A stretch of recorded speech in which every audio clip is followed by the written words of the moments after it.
आप सभी लोगों का स्वागत है फिर से एक बार क्रिक जोन में। आशा करता हूँ सभी लोग सही सलामत होंगे। तो चलिए शुरू करते हैं आज का वीडियो, जहाँ पे आज ILT20 का जो मुकाबला था, आज डबल हेडर मुकाबला, क्योंकि आज शनिवार था। शनिवार और रविवार को दो दो मुकाबले देखने को मिलते, जो कि आज बहुत ही महत्वपूर्ण दोनों ही मुकाबले गए, बहुत ही रोमांचक भरा मुकाबला भी गया। जहाँ पे पहला मुकाबला जो था, शारजा वॉरियर्स बनाम डेजर्ट पाइपर्स, जो कि नाम ही नहीं ले रही है हारने का, और ये जो जीत का सिलसिला बरकरार है और पूरी तरीके से किसी भी ओपोनेंट को धराशायी करने में पूरी तरीके से कामयाब होते जा रहे हैं। और वही दूसरी तरफ मुकाबला था गाव जायंट्स बनाम MI एमिरेट्स। वहां पे भी आखिरी क्षण तक का ये थ्रिलर और लास्ट बॉल ओवर और लास्ट बॉल थ्रिलर तक यह मुकाबला गया। लेकिन दोनों ही मुकाबले में, पहले मुकाबले की बात करें तो जहां पे डेजर्ट पाइपर्स ने गेंदबाजी करने का फैसला, और गेंदबाजी करने का फैसला मतलब फिर से एक और बार गेंदबाजों ने वही कारनामा करके दिखाया, वही चीज बार बार दोहराते हुए दिखाई दिया। और वहां पे हालांकि देखें तो शारजा वॉरियर्स के तरफ से कोहला कैडमोर ने आक्रामक शुरुआत तो की थी, कुछ बीच में रन्स बने थे। ऐसा नहीं कि हर ओवर्स में बड़े बड़े रन्स, एक दो तीन ओवर्स ही बीच में बड़े ओवर्स का रन्स आए थे। 15 रन एक वनिंदु हसेरंगा के ओवर में और एक तो आखिरी के ओवर में। बाकी पूरी तरीके से वो रंग में दिखे नहीं थे शारजा वॉरियर्स। हालांकि कैडमोर ने 42 रन की शानदार पारी खेली, वनिंदु हसेरंगा ने ही चलता किया। लेकिन उस बीच जो डेविड पेन और मोहम्मद आमीन ने जो जलवा बिखेरा है, जबरदस्त गेंदबाज। और उसके साथ साथ जो डेजर्ट पाइपर्स की तरफ से आज जो इस मुकाबले में पहली बार खेल रहे थे, वो था खुजाइमा तनवीर, जो यूएई के खिलाड़ी है, और एक युवा खिलाड़ी की शानदार तेज गेंदबाजी और शानदार विकेट चटका है। बहुत ही उम्दा स्पेल किया, और जिस स्पेल ने डेजर्ट पाइपर्स को मुकाबले में पूरी तरीके से धकेल दिया है जीत की तरफ। जहां पे लोकी फर्गुसन के ना होने के बावजूद भी सैम करन ने अच्छी खासी कप्तानी की, और वहां पे अच्छी खासी अपने गेंदबाजों को रोटेट किया। सैम करन खुद आज विकेटलेस रहे, लेकिन किफायती कहीं ना कहीं गेंदबाजी की। वनिंदु हसरंगा एक ही ओवर महंगा गया, वरना एक विकेट जबरदस्त स्पिन करता हुआ दिखाई दिया। लेकिन दूसरी तरफ से कोहला कैडमोर के विकेट गिरने के बाद जेसन रॉय, हालांकि दो ही विकेट का पार्टनरशिप जो था, तीसरा और चौथा विकेट, एक 58 रन की अर्शद के पार्टनरशिप रॉय और कोहला कैडमोर, फिर वहां पे टीम सैफर्ट और रॉय के बीच 42 रन के। तब तक ऐसा था कि 180 के करीब, 80-85 के करीब देख रहे थे कि वैसा रन्स बन सकते हैं। उतना खास विकेट्स नहीं गए थे। लेकिन 15वें ओवर के बाद जो विकेट गिरने का सिलसिला शुरू हुआ, वहां पे गुच्छों में विकेट्स गिरे उस 2-3 ओवर के दौरान, 4-5 विकेट्स। और वहां से फिर से वही डेजर्ट पाइपर्स ने मुकाबले को अंजाम दिया, क्योंकि वहां पे 151 तक रोक दिया था, और 55 रन की शानदार शतक पारी जेसन रॉय आखिर में अमीन ने बोल्ड किया था। और टीम सैफर्ट के विकेट गिरने के बाद कहीं ना कहीं वहां पे खलबली मच गई थी, और वही हुआ जो डेजर्ट पाइपर्स करने को जाने चाहती है। 4 विकेट्स खुजाइमा तनवीर के 4 ओवर में 22 रन, उमदा स्पेल, उमदा प्रदर्शन। जबकि 2 wicket David Payne, 1 wicket Aamir को, लेकिन किफायती स्पेल शुरुआती पावर प्ले में भी और अच्छी खासी डेथ ओवर्स में भी। और कुल मिलाकर देखें तो अच्छी खासी गेंदबाजी का मुजाहरा दिखा डेजर्ट पाइपर्स ने। लेकिन जो 152 रन का लक्ष्य था, डेजर्ट पाइपर जाने जाती है बल्लेबाजी, उनकी आक्रामकता।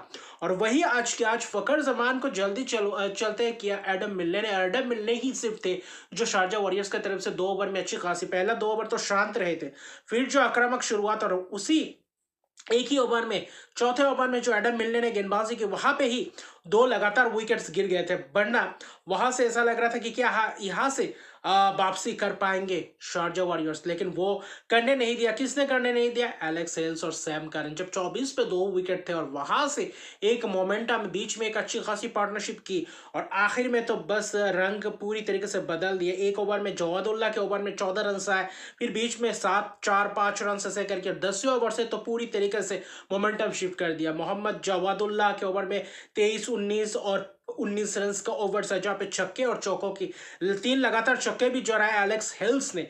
तो कुल मिलाकर देखें तो एलेक्स हेल्स और सैम करन का आज जलवा बिखेरा है। और 10वें ओवर से लेकर उस 3-4-5 ओवर में पूरी तरीके से टारगेट को चेस कर गए। 152 रन सिर्फ और सिर्फ 14.5 ओवर में, और 8 विकेट की एक बहुत ही विशाल कायम जीत डेजर्ट वाइपर्स द्वारा। एक और जीत, और लगातार इसी के साथ क्वालिफाई कर चुके हैं प्लेऑफ्स के लिए, जहां पे एलेक्स हेल्स का 77 रन का शानदार नाबाद पारी, आक्रामक पारी, 5 छक्के 7 चौकों की मदद से 42 गेंदों में। और वही दूसरी तरफ सैम करन का कप्तान की शानदार 54 रन की पारी, अर्शदीप का पारी 34 गेंदों में 2 छक्के 5 चौके, और इसी के साथ दोनों ही बल्लेबाजों ने शतकीय पार्टनरशिप भी पूरी किया। और वही 100 करीबन करीबन 30 रन की पार्टनरशिप, और इसी विकेट ने मैच जितवा दिया। तो इससे बड़ी बात डेजर्ट पेपर्स के लिए क्या हो सकती है। और सैम करन की कंसिस्टेंसी बार बार दिखाई दे रही है कि क्या लाजवाब खिलाड़ी है। तो आने वाले समय में सैम करन कप्तानी के हिसाब से भी अच्छी खासी तजुर्बेकार, क्योंकि बहुत सारी टी20 खेल चुके हैं सैम करन, जो इस मैच में भी झलका है। लेकिन दूसरी तरफ देखें तो एमआई एमिरेट्स को पहले बल्लेबाजी करने के लिए न्योता दिया गल्फ जायंट्स, और गल्फ जायंट्स इस सीजन उतना अच्छी प्रदर्शन कर नहीं पा रहे, लगातार कंसिस्टेंसी दिखा नहीं पा रहे, क्योंकि बॉटम ऑफ द टेबल है। तो उनके लिए था कि यह मुकाबला बहुत ही जरूरी था इस मैच को जीतना। और एमआई एमिरेट्स जो पिछले मुकाबले में कल अबू धाबी नाइट राइडर्स ने पहली बार हराया था आईएल टी20 के इतिहास में, और उसी के फिर हक में फिर से एक और बार दिखाई दिया एमआई एमिरेट्स, क्योंकि बहुत ही धीमा चल रहे थे। अगर बल्लेबाजी की बात करें, बहुत ही धीमा चल रहे थे, जहां पे गेंदबाजी मार्क एडेयर, डेनियल ओरल, जबरदस्त गेंदबाजी, गल्फ जायंट्स पूरी तरीके जायंट की तरह खेले। और वहां पे मुजरबानी, टॉम कारन हालांकि थोड़े बहुत रन गए, आयन खान आज थोड़े बहुत रन गए उनके खिलाफ, वरना अच्छा खासा पकड़ चुके थे। गल्फ जायंट्स पावर प्ले के बाद विकेट्स भी लगातार विकेट चटका रहे थे। एक ही ओवर में जो रन आए थे वो 19 रन मोहम्मद जुहैब के ओवर में, और एक 21 रन का ओवर आया था, जहां पे पोलार्ड ने थोड़ा बहुत आक्रामक का रवैया अपनाया था। उसके अलावा पूरी तरीके से आखिरी के 2 ओवर्स में 10-12 रन के आए थे, वरना ये तो 150 रन बनाना भी मुश्किल था, यानी कि 110, 15, 20 तक आना भी मुश्किल हो रहा था, जो पिछले मुकाबले में अबू धाबी नाइट राइडर्स के खिलाफ देखे थे। हालांकि टॉम बेंटन रन आउट हो गए, वरना अर्शदीप के पारी खेले थे 56 रन की पारी, जॉर्डन कॉक्स से चलता किया, रन आउट किया। और उसके बाद पूरन मूसली बहुत ही खराब प्रदर्शन, बहुत ही खराब से खराब। अकील हुसैन ने आखिर में आकर जो थोड़ा बहुत 2 छक्के लगाए थे, पोलार्ड की वो आखिरी 2-3 ओवर्स में जो जलवे बिखेरे था, उसके अलावा 34 रन, कुछ खास पारी दिखा नहीं। वही अर्शदीप का पारी, टॉम बेंटन उसी को बरकरार नहीं रख पाया। पार्टनरशिप्स, हालांकि 66 रन की पार्टनरशिप बेंटन और पोलार्ड के बीच हुआ था, लेकिन उसके बाद भी उस पेस को बढ़ा नहीं पाया। आखिर में थोड़ा बहुत रन आए, लेकिन आज उम्दा प्रदर्शन। Daniel Aurel 2 wicket 19 run, 4 over 16 run, 1 wicket Muzarabani, 4 over 24 run, 1 wicket Mark Adair, यानी कि तीनों के तीनों प्रमुख गेंदबाज पूरी तरीके से छा गए थे इस मुकाबले में, और 151 पे रोक दिया था। और 152 रन का लक्ष्य उतना बड़ा लक्ष्य नहीं था, लेकिन गल्फ जायंट्स के लिए मुश्किल था कि क्या ये फिर से वही कर पाएंगे। लेकिन आज एल्सॉप ने जो शुरुआत की, अच्छी खासी शुरुआत, लेकिन धीमी शुरुआत थी। वहां पे जेम्स विंसी कप्तान को चलता गया, फजल फारूकी, अल्जरीज जोसेफ ने जॉर्डन कॉक्स को चलता गया, जो उसके ऊपर निगाहें थे जेम्स विंसी और जॉर्डन कॉक्स के ऊपर गल्फ जायंट्स की। लेकिन जो शुरुआती क्षण में बीच में एक पार्टनरशिप्स भी हुआ था, ऐसा नहीं कि एल्सॉप और इरास्मस ने अच्छी खासी साझेदारी निभाया था इस चेज में आगे बढ़ने के लिए, 65 रन की एक महत्वपूर्ण साझेदारी। उसके बाद जराड इरास्मस का भी विकेट गया, 37 रन बनाया, फिर 32 रन एल्सॉप रोहित खान ने चलता किया दोनों को, और लगातार 2 ओवर्स में। और वहां पे बीच बीच में कुछ रन आए, जहां पे कोशिश की थी डैन मुस्ली के ओवर में 12-13 रन का ओवर आए थे।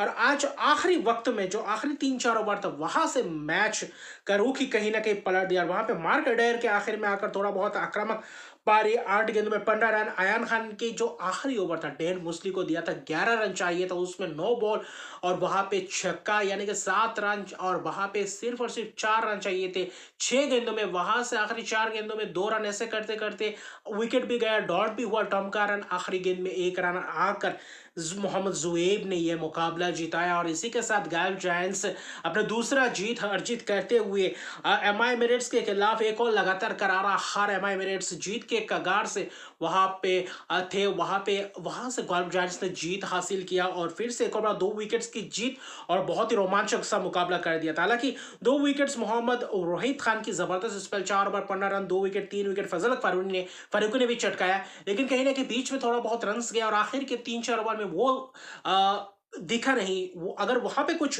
रोक सकते तो शायद विकेट्स हासिल करते, तो वहां पे मुकाबला अपने आप आ जाता है। वहां पे विकेट्स भी गए, लेकिन रन्स भी निकलते गए, और वही फायदा उठाया गल्फ जायंट्स की। एक और रोमांचक भरा मुकाबला, थ्रिलर मुकाबला आखिरी गेंद तक गया, ऐसा लग रहा था कि सुपर ओवर में कहीं ना चला जाए, लेकिन गल्फ जायंट्स आखिर में निकाल ही दिया। एमआई एमिरेट्स के से छीन लिया ये जीत, और जबरदस्त दोनों ही मैच रहे। एक तरफ डेजर्ट वाइपर्स लगातार जीत, और दूसरी तरफ शारजा वॉरियर्स के आगे पहुंच गए बॉटम ऑफ द टेबल से। अभी पांचवें पायदान पे आ गए गल्फ जायंट्स, जो 2 अंक और अर्जित कर चुके हैं और यहाँ से चाहेंगे यही मोमेंटम को बरकरार रखने के लिए। लेकिन कल और 2 मुकाबले है, कल रविवार है तो वहां पे भी धमाकेदार। कल शारजा वॉरियर्स गल्फ जायंट्स के बीच होगा शाम को, तो वहां पे दोपहर को होगा अबू धाबी नाइट राइडर्स और दुबई कैपिटल्स के बीच। तो वहां पे भी रोमांचक और टकरार देखने को मिलेगी। तो अभी के लिए इतना, मेरे चैनल को सब्सक्राइब कर दीजिए, लाइक शेयर कमेंट जरूर कीजिए। तब तक के लिए गुड बाय।